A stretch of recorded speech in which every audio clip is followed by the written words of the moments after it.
ಹಾಗಾದ್ರೆ ಸರ್ಕಾರ ಕೇವಲ ಜೈಲಾಧಿಕಾರಿಗಳಿಂದಲೇ ಇಷ್ಟೆಲ್ಲ ವ್ಯವಸ್ಥೆ ಸಾಧ್ಯನಾಗಾದ್ರೆ ಇದರ ಹಿಂದೆ ಇರುವಂತಹ ಆ ಸರ್ಕಾರದ ಕತೆ ಏನು? ಹಾಗಾದ್ರೆ ಕಾಟೇರ್ನಿಗೆ ಅದ್ದೂರಿ ವ್ಯವಸ್ಥೆ ಮಾಡಿದ ಆ ಕೈಯಾದ್ರೂ ಯಾರದ್ದು?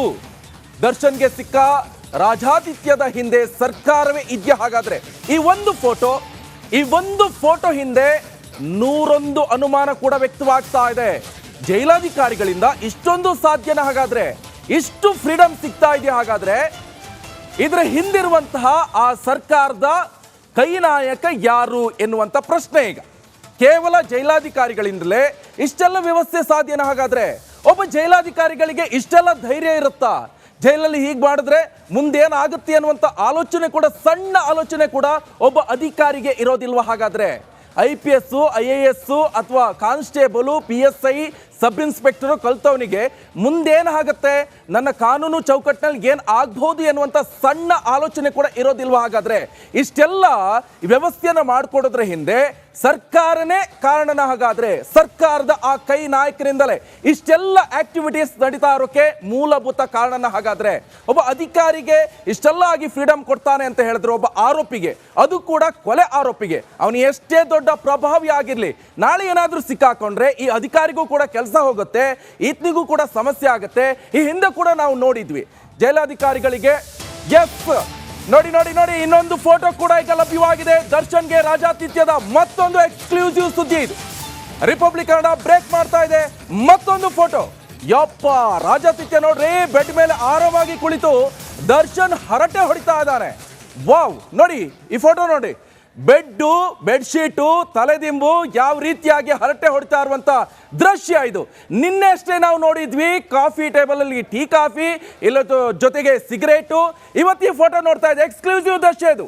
ನಿಮ್ಮ ರಿಪಬ್ಲಿಕ್ ಕನ್ನಡ ಬ್ರೇಕ್ ಮಾಡ್ತಾ ಇರುವಂತ ಎಕ್ಸ್ಕ್ಲೂಸಿವ್ ದೃಶ್ಯ. ಬೆಡ್ ಮೇಲೆ ಕೂತ್ಕೊಂಡು ಎಷ್ಟು ಒಳ್ಳೆ ರಾಜಾತಿಥ್ಯ ರೀ ಇದು. ಒಬ್ಬ ಕೊಲೆ ಆರೋಪಿನ ಇಷ್ಟೊಳ್ಳೆ ರಾಜಾತಿಥ್ಯ ಕೊಟ್ಕೊಂಡು ಏನ್ರಿ ಆಗ್ತಾ ಇದೆ? ಹಾಗಾದ್ರೆ ನಮ್ಮ ಸಮಾಜದ ದುಸ್ಥಿತಿ ಇದು. ಅದು ಜೈಲ? ಹಾಗಾದ್ರೆ ರಾಜ ವೈಭೋಗ ಕೊಡ್ತಾ ಇರುವಂತ ಅರಮನೆನ? ಹಾಗಾದ್ರೆ ಇದು ಸೆಂಟ್ರಲ್ ಜೈಲಿನ ಅವ್ಯವಸ್ಥೆ. ಸೆಂಟ್ರಲ್ ಜೈಲ್ ಅಂತ ನೀವು ಗೂಗಲ್ ಅಲ್ಲಿ ಸರ್ಚ್ ಮಾಡಿದ್ರು ಕೂಡ ಸಿಗುವಂಥದ್ದು ಭ್ರಷ್ಟ ಬ್ರಹ್ಮಾಂಡವೇ ಸಿಗುತ್ತೆ ಅಲ್ಲಿ. ಗೂಗಲ್ ಟೀ ಕುಡ್ಕೊಂಡು ಭಾಳ ಆರಾಮವಾಗಿ ಇದ್ದಾರೆ ಅನ್ನುವಂಥ ಒಂದು ಫೋಟೋ ಕೂಡ ವೈರಲ್ ಆಗ್ತಾ ಇತ್ತು. ತಕ್ಷಣ ನಾನು DG ಅವರಿಗೆ ಮಾತನಾಡಿ, DG ಪ್ರೆಸೆನ್ಸಿಗೆ ಮಾತನಾಡಿ ಅವು ಸಂಬಂಧಪಟ್ಟ ಅಧಿಕಾರಿಗಳನ್ನ ಅಲ್ಲಿಗೆ ಕಳಿಸ್ಕೊಟ್ಟು ಎಲ್ಲ ತನಿಖೆ ಮಾಡಿದ್ದೇವೆ. ತನಿಖೆ ಮಾಡಿ ಸುಮಾರು ಒಂದು ರಾತ್ರಿ 1 ಗಂಟೆವರೆಗೂ ಎನ್ಕ್ವೈರೀಸ್ ಎಲ್ಲ ಮಾಡಿದ್ದಾರೆ. ಈಗ ಸುಮಾರು 7 ಜನ, ಅವ್ರ ಹೆಸರುಗಳನ್ನು ಹೇಳಿಬಿಡ್ತಾನೆ ನಿಮಗೆ.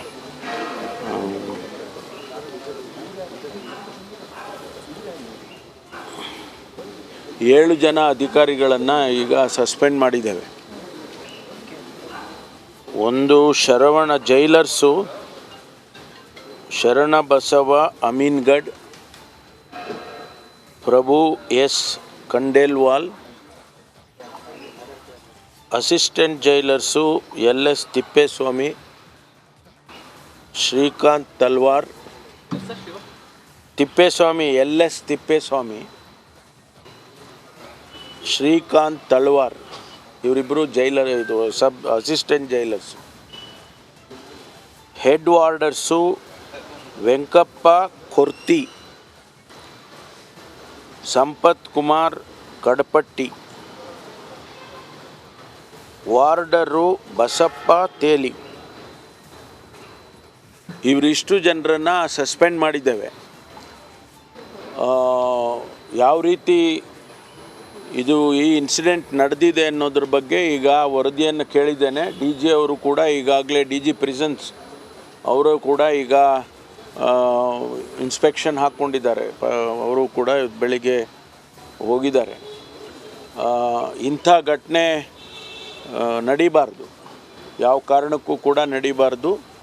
ಆದರೆ ಈ ವ್ಯಕ್ತಿಗಳು ಯಾರು 7 ಜನ ಹೆಸರು ಹೇಳಿದ್ದೇನೆ, ಇವರು ಭಾಗಿಯಾಗಿದ್ದಾರೆ.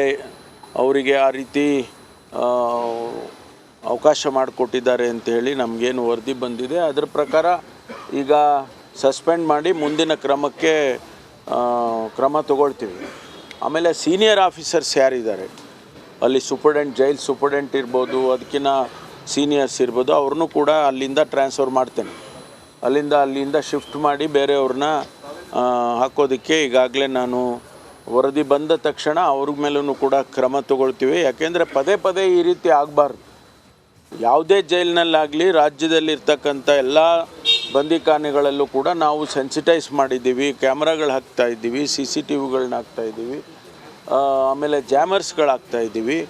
ಇಷ್ಟೆಲ್ಲ ಆದರೂ ಕೂಡ ಇನ್ನೂ ಇಂಥ ಘಟನೆಗಳು ನಡೆಯುತ್ತೆ ಅಂತ ಹೇಳಿದ್ರೆ ಅಧಿಕಾರಿಗಳು ಇನ್ನೂ ಹೆಚ್ಚಿನ ಕಠಿಣವಾಗಿ ಅವರು ಕೆಲಸ ಮಾಡಬೇಕಾಗ್ತದೆ. ಅದರಿಂದ ಅವ್ರ ಮೇಲೆ ಕ್ರಮ ತಗೊಂಡು ಮುಂದೆ ಇಂಥದ್ದು ನಡೆದಾಗೆ ನೋಡ್ಕೊಳ್ತೇವೆ.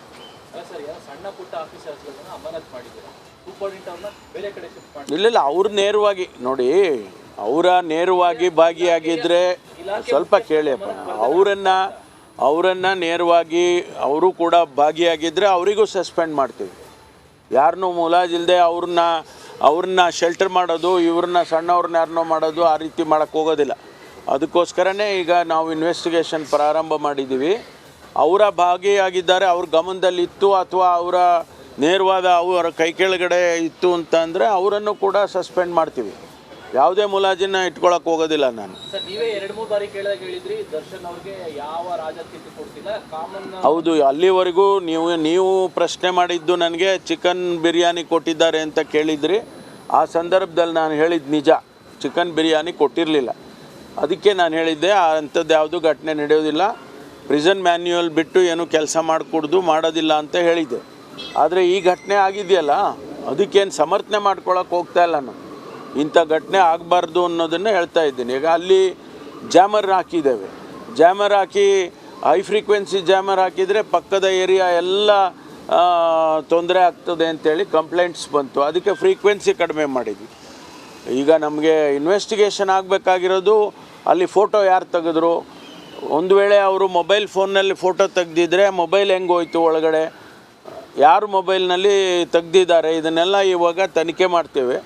ಅದಕ್ಕೆ ಸಂಬಂಧಪಟ್ಟವರು ಸೀನಿಯರ್ಸ್ ಯಾರಿದ್ರೆ ಅವ್ರ ಮೇಲೂ ಕ್ರಮ ತಗೊಂತೀನಿ. ಈಗ ಸಾಮಾನ್ಯ ಕೈದಿಗಳ ಪೋಷಕರು ಬಂದರೆ ಅಲ್ಲಿ ಭೇಟಿಗೆ ಅವಕಾಶ ಕೊಡಲ್ಲ, ಜಾಸ್ತಿ ನಿರಾಕರಣೆ ಮಾಡ್ತಾರೆ. ದರ್ಶನ್ ಟೀಮ್ ಭೇಟಿ ಮಾಡೋದಕ್ಕೆ ಒಳ್ಳೆ ಸಾಲಾಗಿ ಹೋಗ್ತಾ ಇದ್ದಾರೆ. ಇಲ್ಲ, ಎಲ್ಲರೂ ಒಳಗಡೆ ಹೋಗಿಲ್ಲ, ಎಲ್ಲರೂ ಒಳಗಡೆ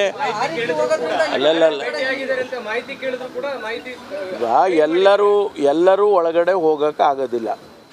ಯಾರನ್ನ ಅವರು ಜೈಲ್ ಸೂಪರ್ಡೆಂಟ್ ಪರ್ಮಿಷನ್ ಕೊಡ್ತಾರೆ ಅವ್ರು ಮಾತ್ರ ಒಳಗಡೆ ಹೋಗೋಕೆ ಆಗ್ತದೆ. ಅದನ್ನು ನೋಡೋಣ, ಈಗ ಈ ಇನ್ವೆಸ್ಟಿಗೇಷನಲ್ಲಿ ಅದು ಕೂಡ ಗೊತ್ತಾಗುತ್ತೆ ಯಾವ ರೀತಿ.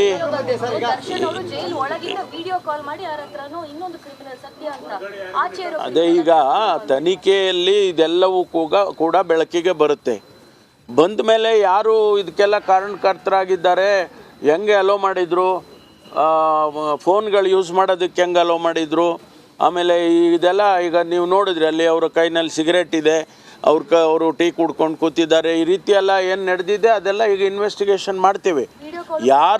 ಯಾರು ಅದಕ್ಕೆ ಸಂಬಂಧ ಇದೆ, ಯಾವುದೇ ಅಧಿಕಾರಿ, ಅವ್ನು ಜೈಲ್ ಸೂಪರ್ಡೆಂಟ್ ಇರಲಿ, ಬೇರೆ ಸೀನಿಯರ್ ಆಫೀಸರ್ಸ್ ಇರಲಿ, ಅವ್ರ ಮೇಲೆ ಕ್ರಮ ತಗೊಳ್ತೀನಿ.